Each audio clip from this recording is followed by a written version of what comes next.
Hi, I'm Monty Python Twix, and I'm here to tell you about a revolutionary new product that'll take any eating situation and turn dull drums into fun drums. Yes, I'm talking about the Tools of Proctology kitchen utensils. Mr. Nussbaum, how are those anal separator food servers working for you? This is the sadly underviewed movie Baconhead. And if you're saying, what's Baconhead? Then you will be in the majority of people watching this video. Ray Mahoney's Baconhead is a true masterpiece, very much like that classic film, The Rules of the Game. In that, like Rules of the Game, it's also shot in black and white. Baconhead is a sketch movie, in a similar vein to Kentucky Fried Movie or Amazon Women on the Moon. It was the brainchild of musician Ray Mahoney, who would write, direct, produce, compose the soundtrack as well as star. I managed to get a contract with a TV station out in LA, that's where I'm from. Weaseled my way in through a few contacts and got a contract for a show, and it was called Baconhead Theater. And it was pretty much like the movie, but half-hour shows. And it never got off the ground for various reasons, but all I did when we got the contract was write. I just wrote skits, and characters and songs and everything to get ready to assemble them for shows, but it never happened. But I hung on to everything. After failing to get his television sketch show idea off the ground and prompted by a relocation to Colorado, Ray decided to retool the idea as a feature film. Chris? Morning, Chris. Chris, big man. How you doing, Chris? Good to see you, Chris. You too, Chris. Nice seeing you again, Chris. Hello, Chris. Chris! Yeah? Did you hear about Chris? Yeah, it's tragic. Hello, Chris. Chris? Yeah, Chris. Your name is Chris, isn't it?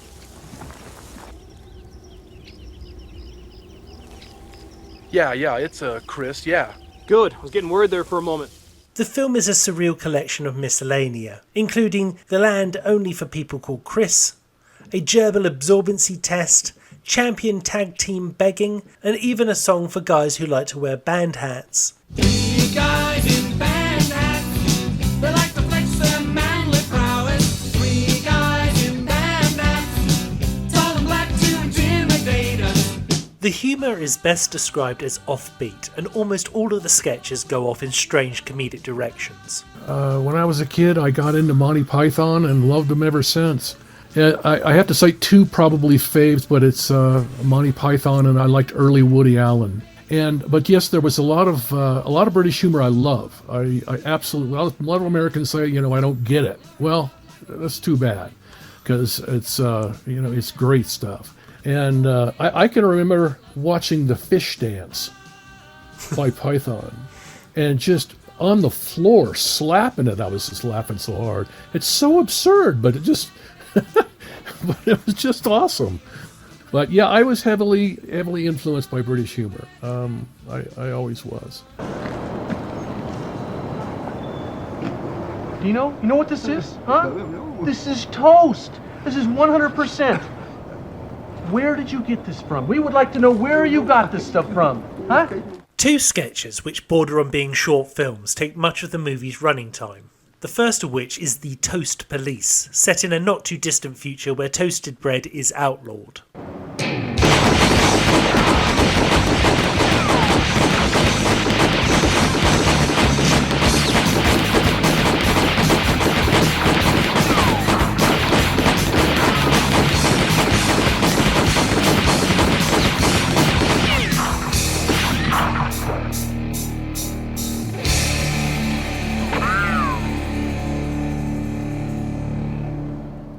The toast unit of the police force being the breakfast food equivalent of the firemen in Fahrenheit 451. The only way to be happy is for everyone to be made equal. So, we must burn the books, Montag. The sequence doesn't have a natural through line to it. It's like a day in the life of these overconfident and underskilled officers, reacting to grilled bread as though it was Class A narcotics. This could have been a whole film unto itself. Well, where does he work? I don't have a clue. Well, what happened to the one you had the other day? I can loan him one of mine. No. I want to know what happened to your clue. I lost it in the card game. Oh, what? Jeez, Scarp. Card game? Well, why don't you just stop at the store and pick up a new one? No, I just didn't think about it. You're running around out there without a clue. Gee, Scarp. That's living mighty dangerously there, Scarp. I tell you what, Scarp, I wouldn't even leave my house without a clue. All right. Anybody got a clue they can sell me? No way, man. Not a chance. Look, Scarp, you're taking a big chance not having a clue. Reggie's on 15th, has them on sale. How much? Scarp, I stopped on the other day, picked up 3 for $5. $5. Man, that's a pretty good price. Yeah, well, they're making them domestically now. They don't have to import them. I still don't see why you couldn't have stopped him. Hey, I don't know. I don't fucking know, okay? Maybe I just didn't have a reason. Oh, you kidding me? You don't have a reason either? What have I always told you? Always carry a reason. I guess I just didn't think about it, okay? Look. Anybody know where Jimmy's on 64th. 6 for $5. Now, why are they so cheap? Because most of the time you don't need a reason. Whatever it is you're gonna go do, you just go do it anyways. It's not until right afterwards you realize you needed a reason. It's at that particular time you better have one. But first, you gotta have a clue. But don't I have to have a reason to get a clue? First you have to have a clue before you get anything. And then I can get a reason. There any purpose to all this? I can't believe this. Yeah, I think that dialogue that's in the Toast Police where they're parked by the van and they're all standing there and they're talking about the reason, the clue, and all that. To me, that's very Python. I would be in the John Cleese role, like in that particular sketch. And I think that was Pythonish. I really do. I thought it was fun. I thought it came off really good. I'm starving. Okay, I need to throw some food down my neck, RFN, right fucking now. Yeah, but we're low on bankage. Well, how lowage? Pretty fucking lowage. Oh, man, non de jour. Look, we need to tally up on some dig somehow there, Monsignor. We could always get jobs. Lights on that, bro. You know what happened the first day of that little odyssey? Lights! Du jour. Very du jour. Du jour. This sketch, which runs about 28 minutes, comes later in the movie. It's called the Bartholomew Brothers, but they refer to each other as Senator and Monsignor. They speak in their own slang, where things are either de jour or non de jour, which actually translates from the French as by day or not by day, but in this world means good or bad. Close cover before striking. Open other end.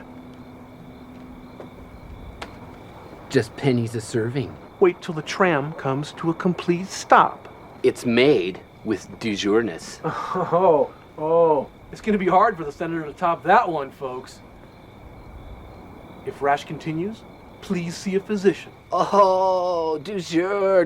Very nice, Mr. Senator. Very nice.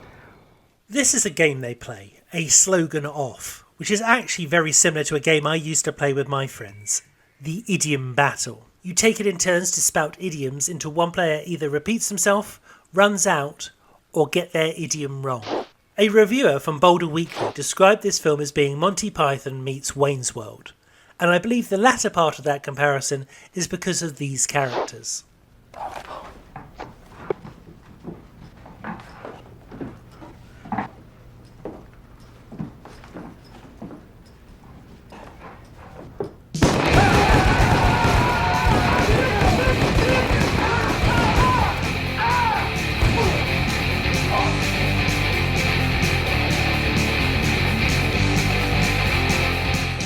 It might speak more about me than the film, but I get a little lost around the middle of this sketch. Maybe it's due to its length, or it could be my concentration slipping because this is the second to last sketch of the movie. But suddenly there are photos on a pizza and a man with a towel on his head and a cop shows up. And then the movie moves on to a biker bar where I can relax and reorientate myself. Room sweep, followed by a snap. I like that bit. Anyway, in this bar they're having a poetry night. Yeah, a biker poetry night. We only got a few rules tonight. Quiet when others are reciting, and don't make fun of another man's bitch. And during this sequence, the movie does something quite unexpected. Kill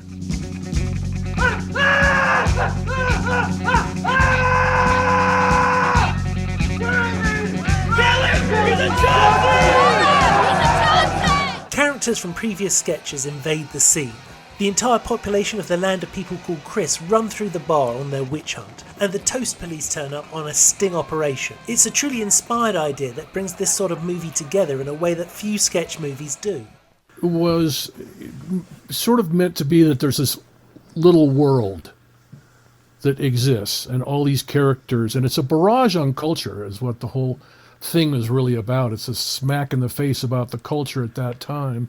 But it was all of them get together at the end and have this big blowout. It was kind of based on some of those movies I used to love, like The Party with Peter Sellers. Some of those 60s movies that had a big blowout with every character that was there. Even ones that weren't even in the film were there. And it was kind of loosely based on that. But mainly I wanted the whole world of that to collect in one room. And the biker poetry thing was sort of an excuse to do that. This is the land of the people named Chris. What? Land of the people named Chris. Land of the people named Well, how did I get in here? Is your name really Chris? No, it's Chauncey. Chauncey? Shh. Look, keep your mouth shut, all right? Look, I don't know how I got in here, but just keep your mouth shut. Hey, we gotta get you out of here, and we gotta get you out of here fast. Why does he have to get... Oh, hi, Chris. Hey, Chris. How are you, Chris? Chris? He won't answer you. He's a Chauncey. A Chauncey? What are you doing here? This is the land of people named Chris. I know. The cast were hired after an audition notice was broadcast on a popular radio station and a sea of people turned up. And even though this is the only movie on a lot of those actors' CVs, for the most part they give solid performances with good chemistry and comic timing. A pre-Jackass Preston Lacey would appear as one of the many people named Chris. I had to call a rap because the weather destroyed. There was this giant field, and where you've seen the Chris sketch where it's just massive field there, and it had rained, and we couldn't shoot it that particular time. And I had a whole cast that was different than what's in the one you see on film, because everybody had to go home. Everybody had to, that was the end of the shoot. So I said, that's done. A couple weeks later, I recasted and held auditions. And that's when Preston Lacey had showed up, and he was great to work with. He was fun. I still I don't have Facebook anymore, but when I did, still stayed in contact with him. This film is shot not only with competence but with style, utilising slow motion, dolly and track, and some really nice framing, which in black and white makes this film's photography really stand head and shoulders above others of a similar budget.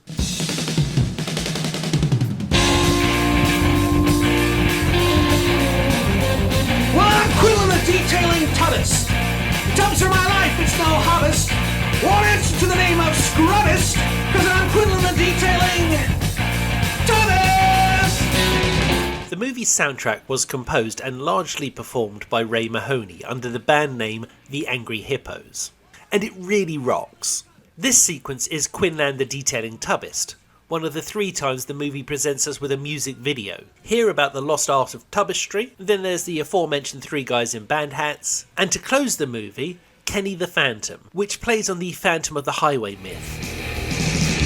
Kenny the Phantom, he's the Phantom of the road. He's only 14, wears women's clothes beneath his coat.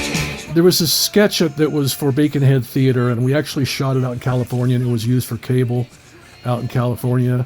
And it was called the Terror Insurance Sketch. And the theme of it was that this hard-up insurance guy can't sell anything, so he ends up scaring the hell out of people and then selling them insurance. That's the bit. So that one out in California worked great. It worked great. And I thought, well, I'll reshoot this for the film, and I'll tell you what, I'll make 2 of them. I'll make 2 different ones of these. So we shot the one in the house to try to recreate it just like I did in California, and every which way I cut it, I just couldn't make it funny. It was just not funny, and I had to scrap it. And the other one was what became Kenny the Phantom at the end. Yeah, that was another one of those terror insurance sketches where he's scaring the hell of somebody off to drive off the road. And then that was me. That was me and another guy named Tom, kind of doubled each other. He was about the same height as I am. And we shot that sketch with Kenny. And there's this one shot where I approach the car. There's an over-the-shoulder shot above me. And you see the guy in the car kind of suffering a little bit, and that's when the character would hit him up about the insurance. Well, it didn't work. Again, it just wasn't funny. And so I told the editor, I go, just put this thing on tape. Because I love the visuals in this thing. The visuals were really cool. And I said, just put it on tape and let me take it home and mess with it and see what I can do. And so I came up with the Kenny the Phantom tune.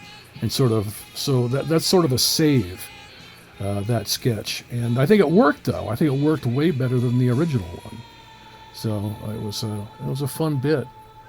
You know, a lot of people cited that as they loved that one the most.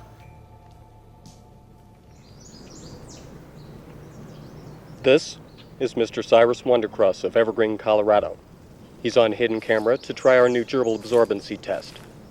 He doesn't know it yet, but he's testing his leading brand with Thompson's new improved gerbils.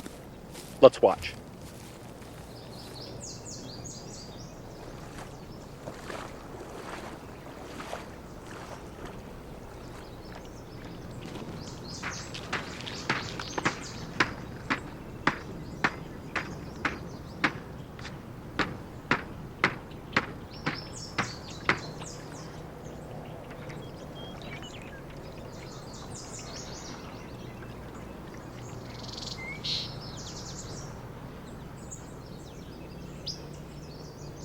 Yes, he's chosen B. Thompson's new improved gerbils, which have 90% more absorbency than the leading brand. After the film was completed, the hard task of promotion soon followed. I tried to get it in every festival. We had a promotionary package that we had that was we spent a lot of money on, and I sent this thing off to every festival I could. And some of the feedback was, we don't know what to do with this. And I couldn't get in. There was only one festival that kind of said, well, maybe, but then it came time to final voting, and I didn't pass it. But it was the one that was in Utah here. So I went, well, I wasn't discouraged. I just kind of went, these guys are, the hell with these guys. So what I did is I treated it like a band. And I took it on the road. And so there was me, the publicist, the film, a projector, and some posters and stuff. And he was connected with every theater and hall in the country. And we just started driving around. And he'd book interviews. I'd do an interview on like a Friday. And then the show would sell or open on Saturday. And we'd end up selling out. Though there was some interest in distribution from at least one of the big studios, it was decided that the best chance for the movie to be seen by a wide audience was to take an offer from the independent movie makers and distributors Troma, who are best known for making B-movies and exploitation madness such as Class of Nukem High, Toxic Avenger and Sergeant Kabuki Man NYPD. And even though this movie is of a much higher grade of filmmaking than those, their target audiences have a significant overlap. So they released it on VHS and lastly DVD as a double bill with a film called Viewer Discretion Advised, and that is where I first saw this movie. Hey, Mr. Senator, you ever wonder how shit just happens? You know, like one day you're just sitting there, and the next day something just happens, Yeah, it's du jour. Du jour? Yeah, du jour. What if something doesn't happen? That's like a limbo du jour. Du jour good, non-du jour bad. What if it's like, just okay? Then it's late.